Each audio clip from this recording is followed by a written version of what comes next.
자, 오늘 강의는 논리와 명제를 주제로 이야기를 나눠볼게요. 자, 목차 한번 봅시다. 자, 명제의 개념에 대해서 이야기를 먼저 나눌 거고요. 그 다음에 논리 연산자에 대해서 알아보겠습니다. 기본 논리 법칙을 그 다음에 알아볼 거고, 마지막으로 주요 논리 공식 몇 가지를 알려드릴 거예요. 자, 먼저 명제의 개념부터. 자, 명제 한자로 풀어보면은 목순명의 제목제로 이루어져 있는데, 각각의 한자 뜻과는 큰 연관은 없는 것 같아요. 명제를 우리가 어떻게 정의를 하냐면 참 또는 거짓으로 분명하게 구별 또는 판정되는 문장으로 정의를 합니다. 그래서 명제라고 부를 수 있으려면은 그 명제가 참인지 거짓인지 나눌 수 있어야 돼요.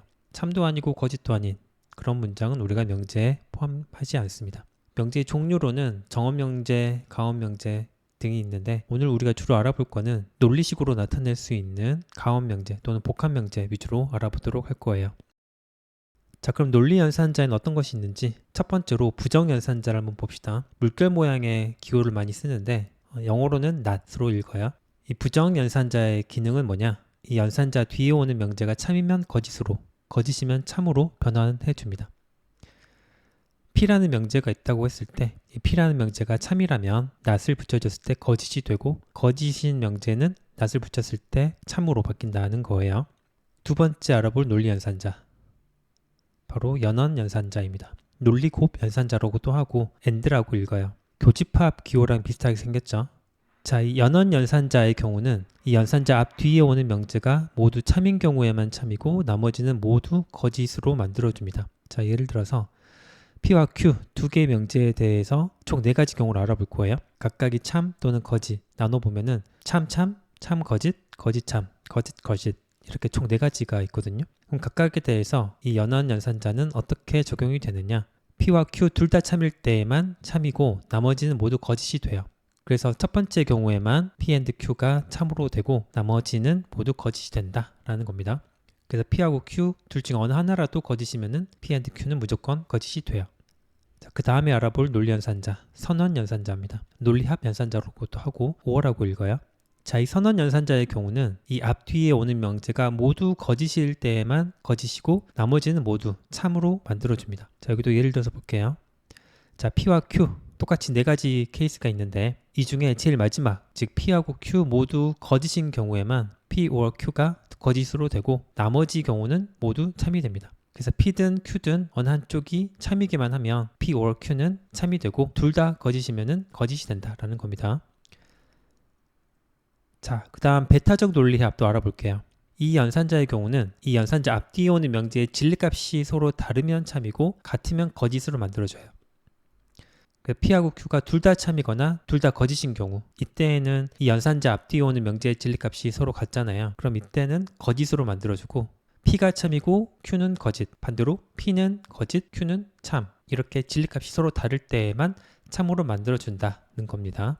자, 베타적 논리합의 경우는 연산 기호를 보시면은 논리합과 비슷하죠. 선언 연산자랑 비슷한데 밑줄을 긋거나 또는 동그라미를 그려서 구분하기도 합니다. 이게 베타적 논리합이라고 부르는 이유는 앞서 살펴본 논리합 연산자랑 비교했을 때 딱 한 케이스만 달라요. P하고 Q가 모두 참일 때 앞서 살펴본 논리합 연산자에서는 이게 참이 됐거든요. 근데 베타적 논리합에서는 이 경우 거짓이 됩니다. 그래서 베타적 논리합은 논리합과 전체적으로 유사한데 두 명제의 진리값이 서로 같을 때는 그 값을 거짓으로 배제한다. 뭐 이런 느낌으로 기억을 해두시면 되겠어요.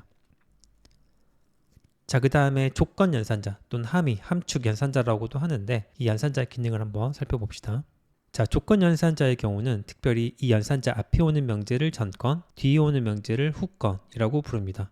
전건은 참이고 후건은 거짓일 때에만 거짓이고 나머지는 모두 참으로 만들어져요. 자, 예를 들어 봅시다.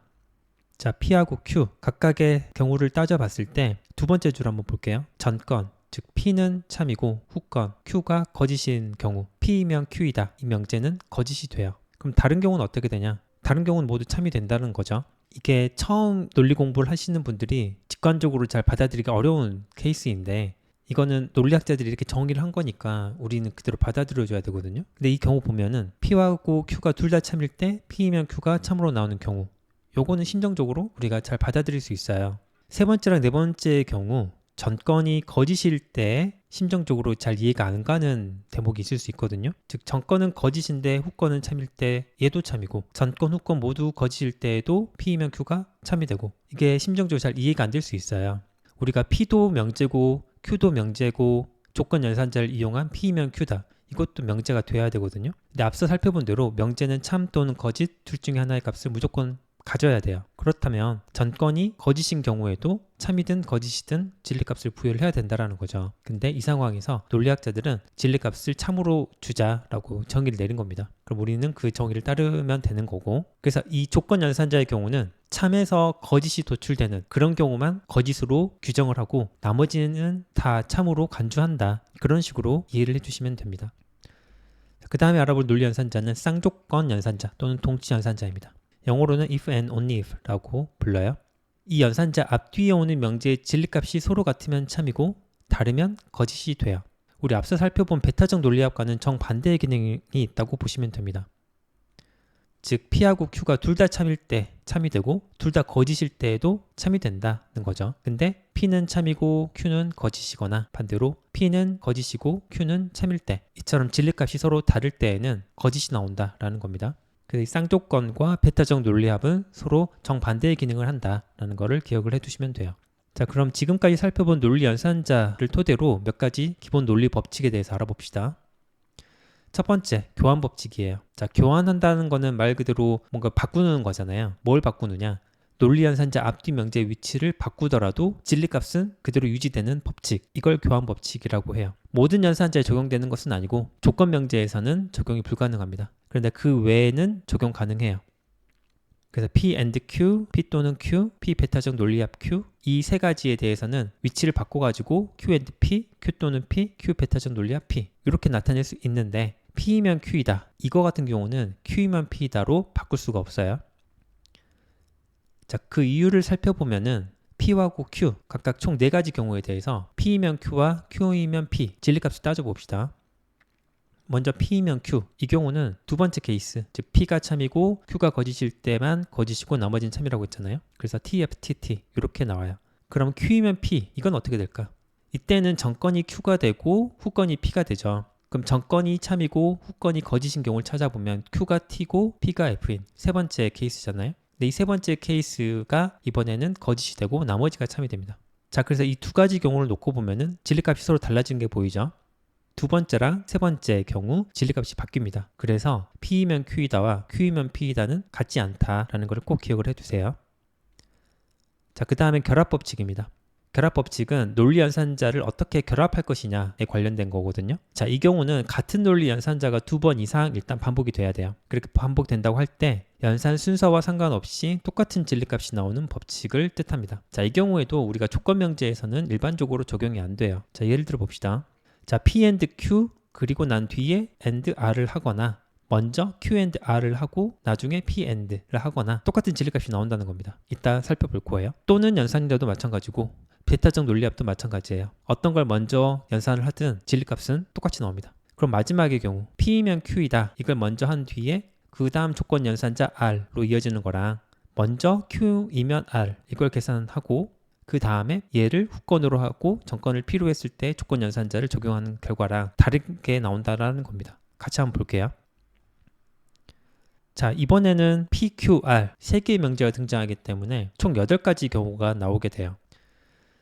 자, 먼저 P and Q를 먼저 보시면은 아까 and 연산자는 앞뒤에 오는 명제가 모두 참일 때만 참이고 나머지는 모두 거짓이라고 했어요. 자, 그럼 총 8가지 경우 중에 P and Q 첫 번째랑 두 번째 케이스에서 참이 되겠죠. 그리고 나머지는 모두 거짓이 됩니다. 자, 그럼 P and Q랑 이번에는 R을 봅시다. P and Q and R까지 이어서 볼 거예요. 자, 이때에도 and 연산자 앞뒤로 오는 명제가 둘 다 참인 경우는 이번엔 첫 번째밖에 없죠. 그래서 첫 번째 명제만 T로 만들어주고 나머지는 모두 거짓이 됩니다. 자, 그럼 이제 순서를 바꿔가지고 Q and R을 먼저 하고 나중에 P and 계산해 봅시다. 자, 그럼 이때에도 Q하고 R이 모두 참인 경우를 찾아볼게요. 그럼 첫 번째 경우랑 다섯 번째 경우에 참이죠. 그럼 이 경우만 Q and R이 참이고 나머지는 모두 거짓이 될 겁니다. 자, 그리고 여기에 P and 연산자를 붙여보면 둘 다 참인 경우는 마찬가지로 첫 번째 케이스밖에 없죠. 그 첫 번째만 참이고 나머지는 모두 거짓이 돼요. 그래서 어떻게 계산하든지 간에 어떤 경우든 똑같은 진리값이 나오는구나. 그러면 얘네 둘은 서로 같은 관계라고 볼 수 있겠네. 이런 식으로 결합 법칙을 증명할 수 있는 겁니다. 자, 그러면 조건 연산자의 경우는 어떻게 될까? 자, 먼저 P이면 Q이다. 이걸 따져봅시다. P이면 Q이다. 어떻게 보라고 했냐면은 전 건은 참이고 후 건은 거짓인 경우에만 거짓이고 나머지는 참이라고 했거든요.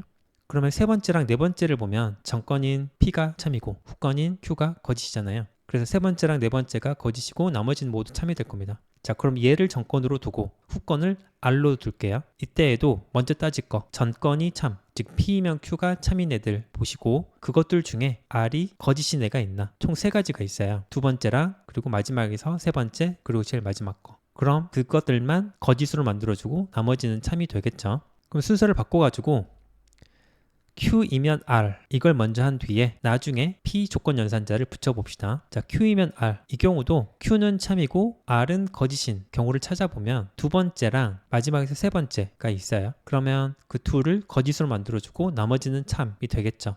이 결과를 후건으로 두고 P를 전건으로 한 조건 연산자 결과를 따져봅시다. 자, 이때는 후건을 먼저 보는 게 좀 편할 것 같은데 후건에 해당하는 Q이면 R에서 거짓으로 나온 게 두 경우밖에 없었잖아요. 근데 그 중에도 전건 P가 참인 거는 두 번째 케이스밖에 없어요. 그러면은 두 번째, 즉 P는 참이고 Q이면 R은 거짓이고 이것만 거짓이고 나머지는 모두 참이겠구나. 그런 결과가 나오죠. 자, 그럼 앞서 살펴본 P이면 Q 이걸 먼저 한 뒤에 조건 연산자 R을 붙인 거랑 Q이면 R 이걸 먼저 한 뒤에 P 조건 연산자 붙인 거랑 비교를 해보시면은 좀 다른 게 있죠. 이번에는 끝에서 세 번째랑 마지막 이 두 경우가 서로 달라요. 서로 다르기 때문에 이 두 개의 경우는 연산 결과가 같은 관계라고 볼 수 없구나. 결합 법칙이 적용되지 않는구나. 이거를 우리가 알 수 있는 겁니다.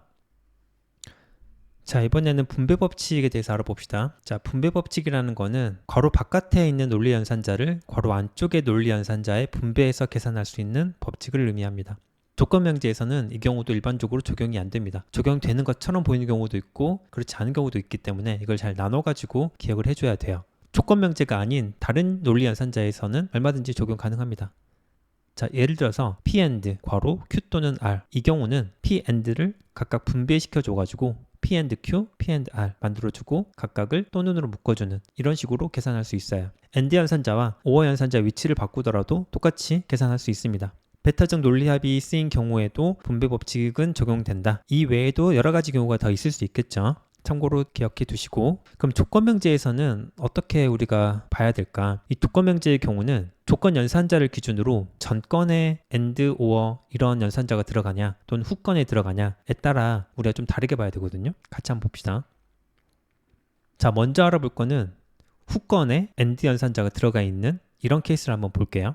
자, P이면 Q and R 이런 논리식이 있다라고 해봐요. 자, 그럼 이것의 진리값을 따져주기 위해서는 Q and R을 먼저 따져봐야 돼요. 즉 Q and R의 경우는 둘 다 참인 경우만 참이고 나머지는 거짓이잖아요. 그럼 그걸 만족하는 경우가 첫 번째랑 다섯 번째 경우밖에 없어요. 즉 첫 번째랑 다섯 번째만 참이고 나머지는 모두 거짓일 텐데 자, 그럼 P이면 Q and R 이 경우는 전건인 P는 참이고 후건인 Q and R이 거짓일 때 이때만 거짓이고 나머진 참이잖아요. 그 경우가 지금 어떤 경우냐면 여기선 두 번째, 세 번째, 네 번째가 됩니다. 그래서 이 경우만 거짓이고 나머지는 참이 돼요. 자, 그러면 이걸 마치 분배한 것처럼 우리가 생각해 볼 수 있는 P이면 Q and P이면 R 이것의 진리값을 한번 따져봅시다. 그럼 이 논리식의 진리값을 따지려면 P이면 Q, P이면 R 각각의 진리값부터 따져야겠죠. 자, P이면 Q이다. 이 경우는 아까 우리 살펴봤어요. 세 번째랑 네 번째만 거짓이고 나머지는 모두 참이죠. P이면 R. 이 경우는 어떨까? 자, 이 경우는 두 번째랑 네 번째가 전건은 참, 후건은 거짓 관계라서 거짓이 되고 나머지는 참이 되죠. 자, 그리고 P이면 Q, P이면 R. 얘를 and 연상대로 묶었을 때에는 둘 다 참일 때만 참이고 나머지는 거짓이거든요. 그렇다면은 두 번째, 세 번째, 네 번째 여기는 둘 중 하나 또는 둘 모두가 거짓이기 때문에 거짓이고 나머지는 모두 참이라는 것을 확인할 수 있어요. 그러면 지금까지 살펴본 두 경우 P이면 Q and R 이거랑 P이면 Q, and P이면 R. 이 두 가지 논리식을 따져봤을 때 어떤 경우에서든 진리값은 똑같이 나오잖아요. 그러면은 이 경우는 마치 분배 법칙이 적용되는 것처럼 우리가 이해할 수 있겠네. 그게 가능하죠. 그래서 후건에 AND 연산자나 OR 연산자 같은 것들이 온다면 분배 법칙이 적용되는 것처럼 우리가 전개해 줄 수 있어요. 근데 문제는 이러한 연산자들이 전건에 왔을 때입니다. 자, 전건에 올 때는 어떻게 되는지 한번 봅시다.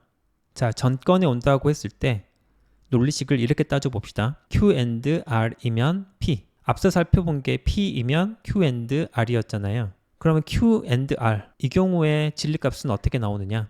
둘 다 참일 때만 참이고 나머지는 거짓이잖아요. 그게 지금 첫 번째랑 다섯 번째이죠. 그래서 첫 번째랑 다섯 번째만 참이고 나머지는 거짓이 돼요. 그리고 Q and R이면 P. 이것의 진리값을 따져보려면은 전건에 해당하는 Q and R은 참이고 P는 거짓인 경우를 찾아줘야 되는데 그에 해당하는 게 다섯 번째밖에 없죠. 그럼 다섯 번째 경우가 거짓이 되고 나머지는 참이 될 겁니다. 자, 그럼 이번에도 마치 분배 법칙을 적용한 것처럼 보이는 걸로 따져본다면 Q이면 P, R이면 P 얘를 AND 연산자로 묶어주면은 마치 분배 법칙이 적용되는 것처럼 보일 거예요. 그럼 과연 그렇게 바꿀 수 있나 따져보시면 먼저 Q이면 P, Q가 전건이고 P가 후건이죠. 그럼 이 경우는 Q가 참이고 P가 거짓인 경우 찾아보시면 다섯 번째랑 여섯 번째죠. 그래서 다섯 번째랑 여섯 번째만 거짓이고 나머지는 참이 돼요. 반면에 R이면 P 이 경우도 전건인 R이 참이고 후건인 P가 거짓인 경우가 다섯 번째랑 일곱 번째죠. 그래서 그 경우만 F고 나머지는 T가 돼요. 자, 그럼 이 두 명제를 AND 연산자로 묶어주면 어떻게 될까? AND 연산자는 앞뒤 두 명제가 모두 참여해야지만 참이잖아요. 둘 중 어느 하나라도 거짓이면은 거짓이 돼요. 그렇다면은 이 경우는 다섯, 여섯, 일곱 번째가 거짓이 되고 나머지는 다 참이 되죠. 그럼 앞서 살펴본 Q and R이면 P 이것과는 좀 다른 결과가 나옵니다. 같은 결과를 만들려면은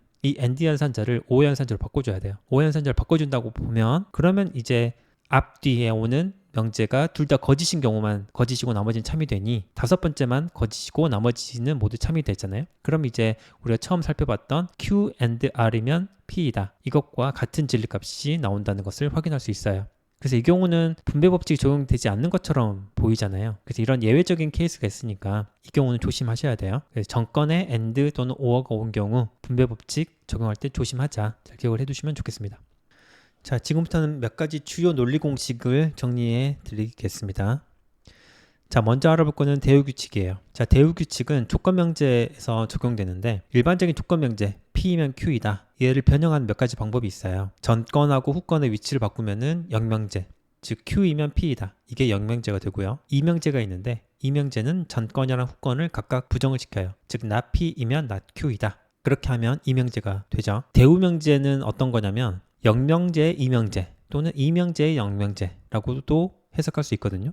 즉 후건을 부정해서 전건으로 가져오고 전건을 부정해서 후건으로 가져가요. 그럼 P이면 Q이다의 대우명제는 not Q이면 not P이다가 되는데 이 둘의 진리값은 항상 동일해요. 이걸 이제 우리가 대우규칙이라고 부릅니다. 그 다음 단순 함축이라고 불리는 규칙도 있는데 P이면 Q이다. 이것과 동치인 명제로 not P 또는 Q 이렇게 바꿀 수가 있어요. 이 경우도 둘의 진리값은 똑같이 나오거든요. 그리고 드모르간의 규칙도 있습니다. 이건 마치 not을 분배해 주는 것 같은 효과가 있는데 예를 들어서 not 괄호 P and Q가 있다 라고 하면 P하고 Q를 일단 부정을 시켜요. 그럼 not P, not Q가 되겠죠. 그럼 AND 연산자는 어떻게 되냐? AND 연산자는 OR 연산자로 바꿔줘요. 좀 독특하죠? 분배 법칙인데 논리 연산자까지도 바꿔주는 것 같은 그런 규칙을 우리가 드모르간의 규칙이라고 합니다. 반대로 또는 연산자는 AND 연산자로 바꿔준다고 기억을 해주시면 되고 그리고 단순 동치로 불리는 규칙. 자, 이 경우는 아까 우리 쌍조건문 연산자 기억나죠? 쌍조건은 거의 동치라고 보시면 되거든요. P하고 Q가 서로 같은 그런 경우를 우리가 쌍조건 연산자 또는 동치 연산자를 쓰는데 이 경우 우리가 어떻게 바꿔줄 수 있냐? P이면 Q이다. 이것과 Q이면 P이다. 이거를 둘 다 만족하면 이 쌍조건문을 사용한 조건식이 돼요. 그래서 P이면 Q이다 and Q이면 P 그렇게 적어주면은 이게 동치와 똑같은 표현이 돼요. 또는 P and Q랑 not P and not Q를 또는으로 묶어줘도 쌍조건문과 동치인 논리식을 만들 수가 있습니다. 약간 좀 까다롭긴 하는데 기억해 두시면 용이하게 사용할 수 있어요. 다음 쌍조건 부정의 경우. 쌍조건의 경우는 동치라고 해석해도 된다고 했잖아요. P하고 Q가 서로 같다는 그런 의미로. 그럼 이 쌍조건을 부정을 하면 어떻게 될까? 즉 P 쌍조건문 Q 이 논리식을 부정하면 뭐랑 같냐? 둘 중에 하나만 부정을 해야 돼요. P 쌍조건 not Q로 하시거나 not P 쌍조건 Q로 하시거나 둘 중 하나로 해야 돼요. 둘 다 not을 붙여주면 즉 not P 쌍조건 not Q 하면은 이건 결과적으로 P 쌍조건 Q 이것과 다를 게 없어요. 그 다음에 동어 반복 즉 P라는 명제는 P and P와 같고 P 또는 P 이것과도 같다. 이건 어찌 보면 자명하거든요. 그래서 동어 반복이라는 표현도 쓰는데 이렇게도 나타낼 수 있구나. 참고로 알아두시고 그 다음에 이중부정 부정연산자는 참을 거짓으로 그리고 거짓을 참으로 만들잖아요. 그러면 not을 두 번 해주면은 원래 명제가 되겠지. 그렇게 기억을 해두시면 됩니다. 자, 그 외에 여러분들 알아두면 좋을 만한 공식 하나 더 알려드릴게요.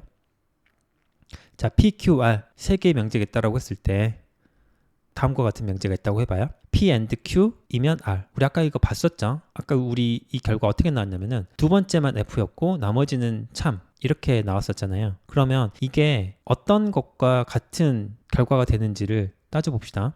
자, 이것도 아까 우리 봤었어요. P이면 Q 이걸 먼저 한 뒤에 나중에 조건 연산자 R을 계산한 경우. 근데 이 경우는 서로 다른 결과가 나오죠. 두 번째가 거짓인 건 맞는데 이 경우는 끝에서 세 번째랑 마지막이 서로 다른 케이스가 되죠. 그렇다면 Q이면 R을 먼저 하고 나중에 P 조건 연산자를 붙인 경우는 어떻게 될까? 이때에는 두 번째만 거짓이고 나머지는 모두 참이죠.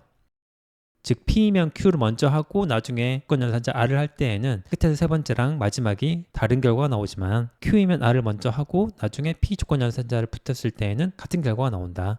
그래서 P and Q이면 R과 같은 논리식은 P이면 괄호 열고 Q이면 R 이것과 같다라고 기억을 해주시면 됩니다. 이 경우는 약간 좀 어려운 문제의 경우에 활용될 수 있으니까 이런 공식도 가능하구나 기억을 해두시면 좋겠습니다.